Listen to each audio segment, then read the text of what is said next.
Informasi terbaru bagi honorer tenaga teknis, guru, maupun tenaga kesehatan yang telah mendaftar seleksi PPPK maupun CPNS tahun 2023. Bagi calon pendaftar ataupun honorer teknis di berbagai daerah, simak selengkapnya kabar terbaru ini. Ada kabar penting terbaru di bulan September tentang pendaftaran PPPK teknis beserta CPNS 2023.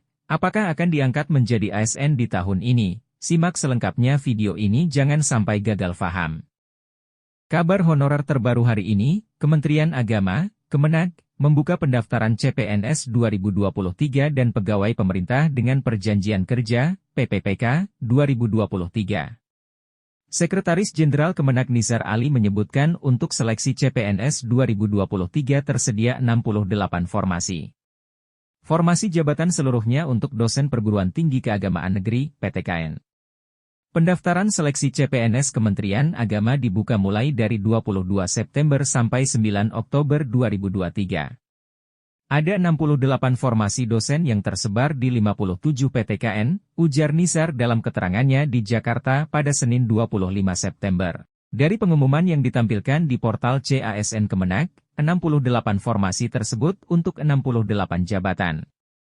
Dengan demikian, satu jenis jabatan hanya menyediakan satu formasi.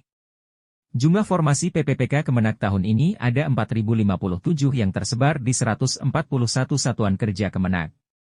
Nizar mengatakan, pendaftaran dibuka secara online dengan membuat akun pada SSCASN. Pelamar hanya boleh memilih satu pilihan formasi.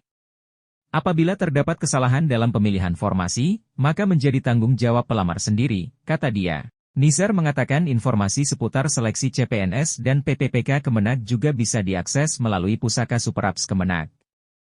3 peringkat teratas SKD berhak ikut SKB. Kepala Biro Kepegawaian Sejen Kemenag Nurudin mengatakan seleksi CPNS terbagi dalam 3 tahap, yaitu seleksi administrasi, seleksi kompetensi dasar, SKD, dan seleksi kompetensi bidang, SKB. Pelamar yang dinyatakan lulus seleksi administrasi wajib mengikuti SKD. SKD menggunakan Computer Assisted Test, CAT, dengan bobot 40%, terdiri atas tes wawasan kebangsaan, TWK, tes inteligensia umum, TIU, dan tes karakteristik pribadi, TKP. Pelamar yang dinyatakan lulus seleksi kompetensi dasar dapat mengikuti seleksi kompetensi bidang. Hanya 3 peringkat teratas di setiap formasi yang dapat mengikuti SKB, kata Nurudin. Nurudin mengatakan, 3 peringkat teratas di setiap formasi yang dapat mengikuti SKB, karena formasi CPNS 2023 di Kemenag ada 68 untuk 68 jenis jabatan. Dengan kata lain, 1 jabatan untuk 1 formasi.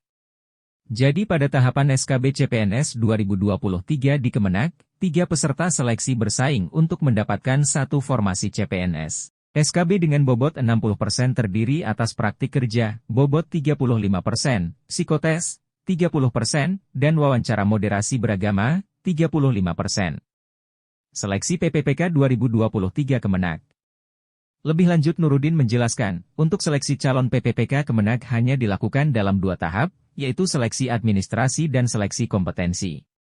Kelulusan seleksi administrasi calon PPPK Kemenag didasarkan pada kesesuaian antara data yang diisi dengan dokumen persyaratan yang diunggah pada laman SSCASN BKN. Untuk seleksi kompetensi, terdiri atas seleksi kompetensi CAT BKN dengan bobot nilai 50% dan tes moderasi beragama berbasis CAT Kemenag dengan bobot nilai 50%, katanya. Sekian yang dapat admin sampaikan, terima kasih dan semoga dapat bermanfaat bagi sahabat semuanya.